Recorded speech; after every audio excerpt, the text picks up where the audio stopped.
Hi, my name is Aida and this is an audition video for Yoga 6 Lakeline Austin. I'm very passionate about yoga and about sharing this experience with other people, also exchanging the energy during yoga practice. So today I'm gonna guide you in a very short flow with lots of alignments which I really enjoy. I do like bringing these alignments into yoga practice so that this is useful for you. And yeah, let's get started. We can start in a typical pose, which is called table pose, where you look like a table from the side. A nice pose to check up your alignment for your future flow. So I want you here widely spread your fingers and know that your second finger is pointing forward. Also your wrists under your shoulders, your knees under your hips, you tuck your toes. Okay, what we'll do from here, you will go in a few rounds of cat-cows. What does that mean? That means with inhaling, you will back bend a little bit in your lower back, you'll open your shoulders and look up. With exhaling, you'll round as much as you can and you push your hands into the mat. While pushing your hands into the mat, I would also like to recommend you to grip your fingertips into the mat, activating all the muscles of your hands. Inhale, open. Exhale, round. Now think about synchronizing your movement with your breathing. Your movement goes together with your breathing. And that's actually what vinyasa means. Movement and breathing going together. Synchronizing, inhaling, opening up. Exhaling, rounding all the way, pushing into the mat. Inhale, open. Exhale, round. And last one, inhale, open. Exhale, round. Whenever you breathe in your yoga practice, I want you to bring up the breathing, yogic breathing, which is called Ujjayi. When you slightly restrict the muscles at the back of your throat, that's one create a kind of a little bit of snoring sound you make during your yoga practice. This breathing hits your body and prepares you for a nice yoga flow. From here, you return to your tabletop with your neutral spine. And now we will go in our first down dog pose. What I want you to do with inhaling, you lift your knees up. You push with your hands, pushing your pelvis up and back, all the way down with your heels to the ground. If you feel tight at the back of your legs, you can always leave your legs micro bend here. But notice that your fingers widely spread, second finger pointing forward, and you have this feeling of pushing with your hands. Release your neck. And for your first down dog, let's do a little bit of paddling. Yes, stretching.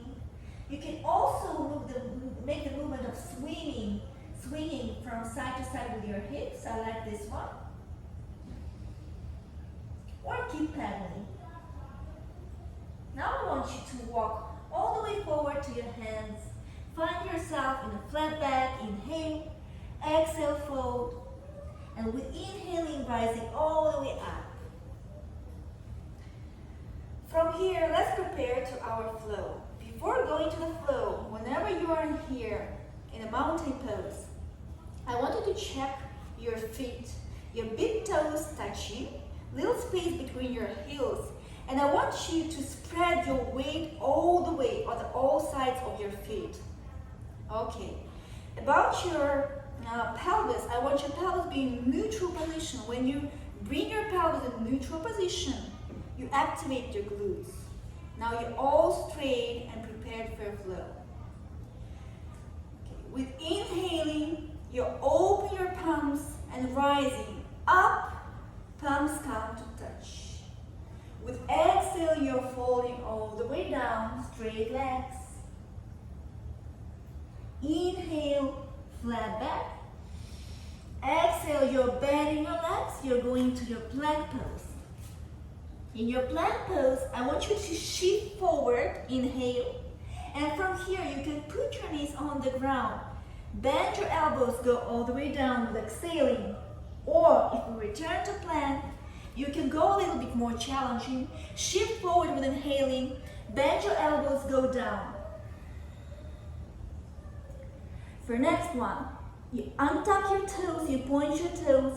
With inhaling, you're pushing with your hands into the mat and you're lifting your chest up to your upward facing dog. I want to point out that your stretching here starts from your toes. And from your toes, this kind of stretching pulls your chest all the way forward. For next one, inhale, exhale, you go to your downward facing dog. When you go to your downward facing dog, bring the feeling of pushing your pelvis up and back. Release your neck, do a couple of breathings here. Inhale, exhale without restricting the muscles at the back of your throat. And with next inhaling, you lift your right leg up, you bend your knee, you round your back, and bring your right leg all the way between right foot all the way between your hands. You spin your left foot, and here you're all prepared to come to your warrior one pose. Here your palms can be together or spread, whatever feels good to you. I will go with the typical classical one. Do a couple of breathings here. Inhale, exhale. Inhale, exhale. And for next inhaling, I want you to open up for a warrior two pose. I want to mention that in warrior two, you try to bend a little bit more to open your hips. And you can even align your chin with your right hand. From your warrior two pose, I want you to straighten your leg. Make distance a little bit shorter, and we will go to our triangle pose. Before going down to your triangle, I want you to really make this very nice alignment. Before going down, you push your hip back, giving some space here in your right thighs, and then you go down with exhaling with your right hand. It can be on your shins, it can grabbing your toe, or be all the way on the floor. This is one of my favorite poses. I like this feeling of stretch of the upper hand to the ceiling and gaze in the palm of your upper hand. Nice and stretching. Opening your hips, pushing your upper hip back, pushing your upper shoulder back. Open more and more. Inhaling, rising all the way up, bending your knee, coming to your warrior two pose. From here again, coming to your warrior one pose. What made the difference between warrior two and warrior one? In warrior one, you return your pelvis to a square position. Okay, inhale again, exhale. When next inhaling, you put your both hands on the floor and you prepare to go to your plank pose again. Remember, in your plank pose, you first shift forward with inhaling, then you bend your elbows and go down.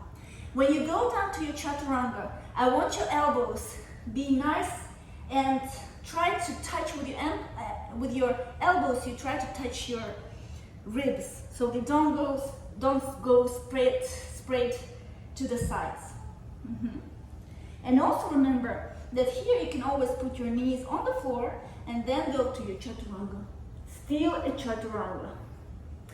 Inhale, lifting your chest up, and exhale, pushing your pelvis up and back to your downward facing dog. To end up the flow, we come again to our tabletop position, knees on the floor. From our tabletop, you sit on your shins, your knees can be spread or can be together. You come to a nice Balasana child pose.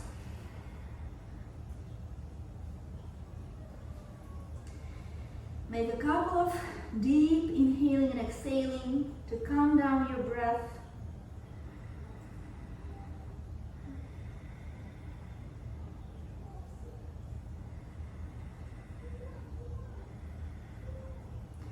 with next inhaling, you're rising up to seated. You're coming to your Sukhasana position, simple pose. Whenever you're in a simple pose, I want your knees be in a one position, symmetry in your knees and your spine straight. You can close your eyes here. And my favorite one is bringing palms together, creating extra heat between your palms and putting them on your heart center. Bring this feeling of gratitude, very strong feeling of gratitude to your body, to your physical body, for something what you do on your mat,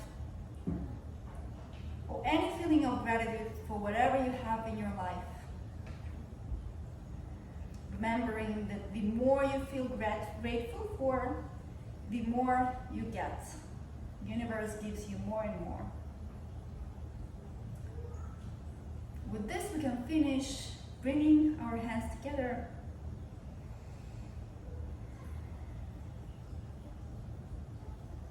Thank you, and hopefully see you again.